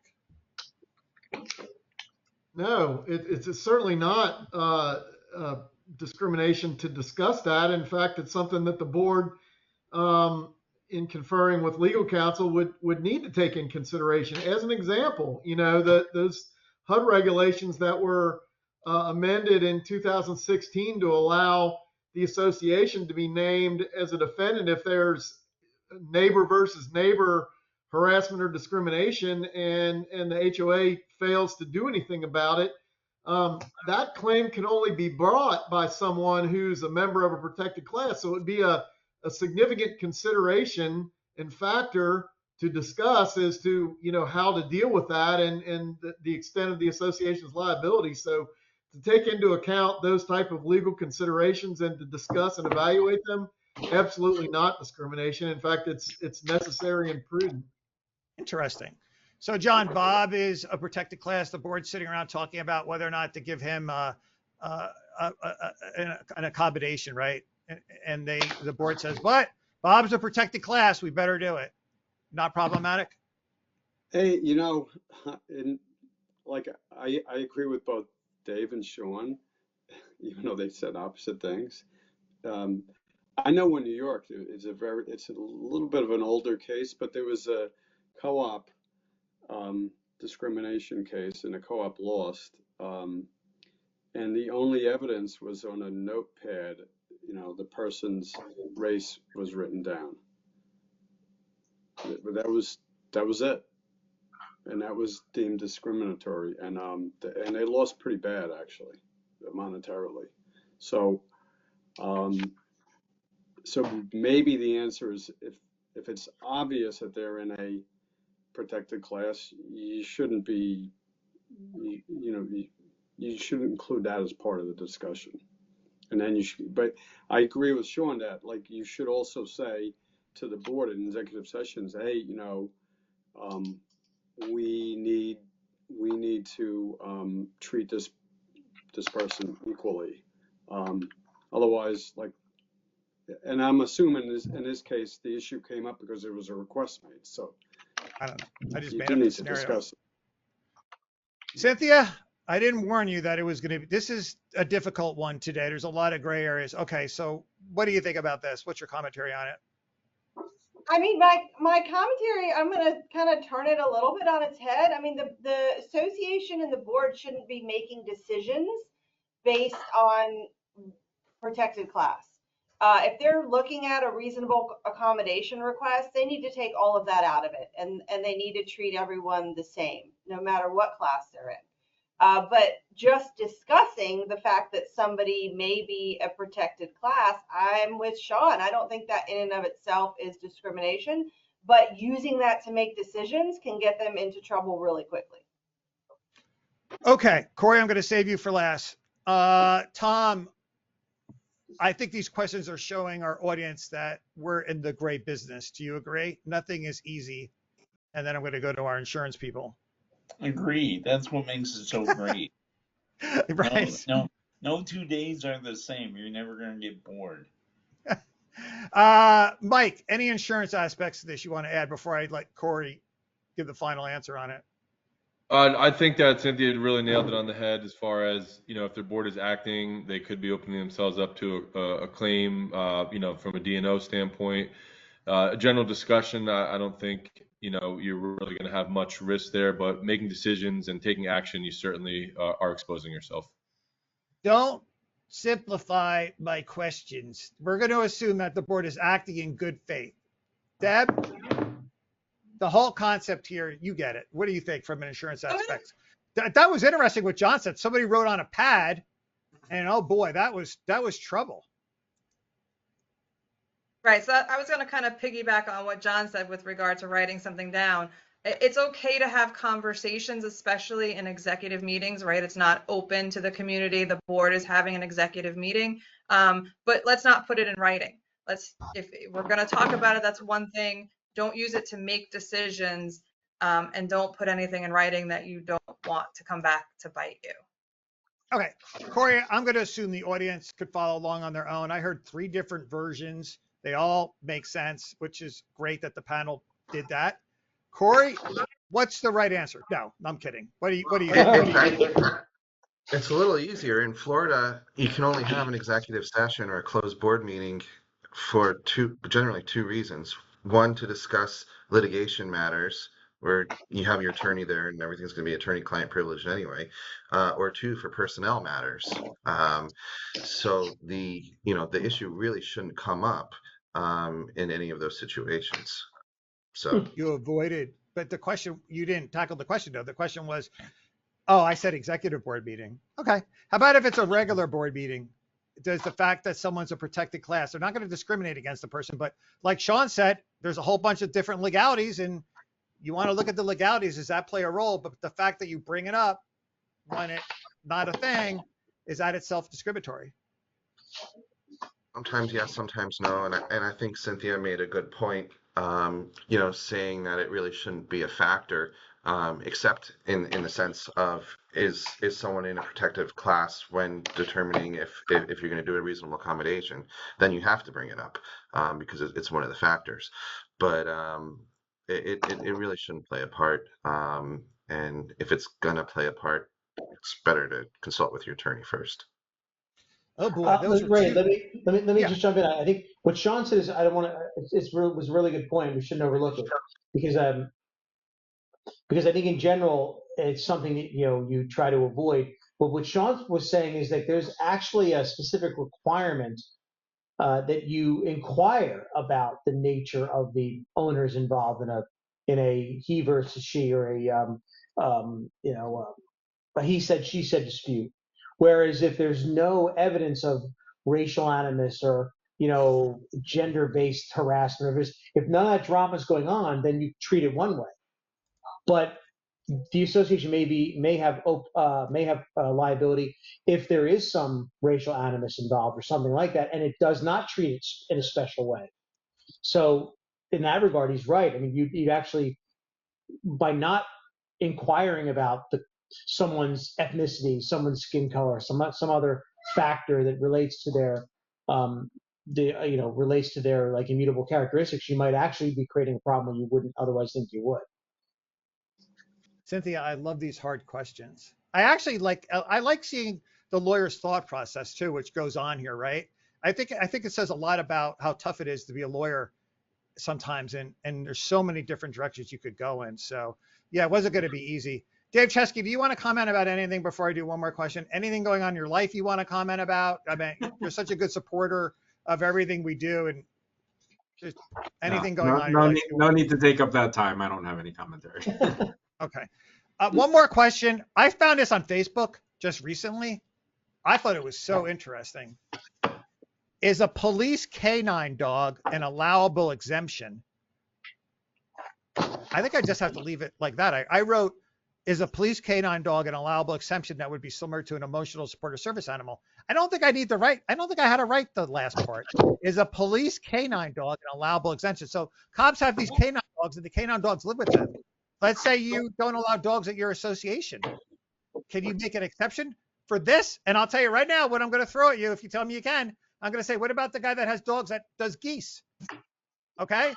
Cynthia, I'm not going to make you go first. All right. This will be, and we're going to move quickly because we got 4 minutes here. So let's do closing thoughts at the same time. Dave Byrne.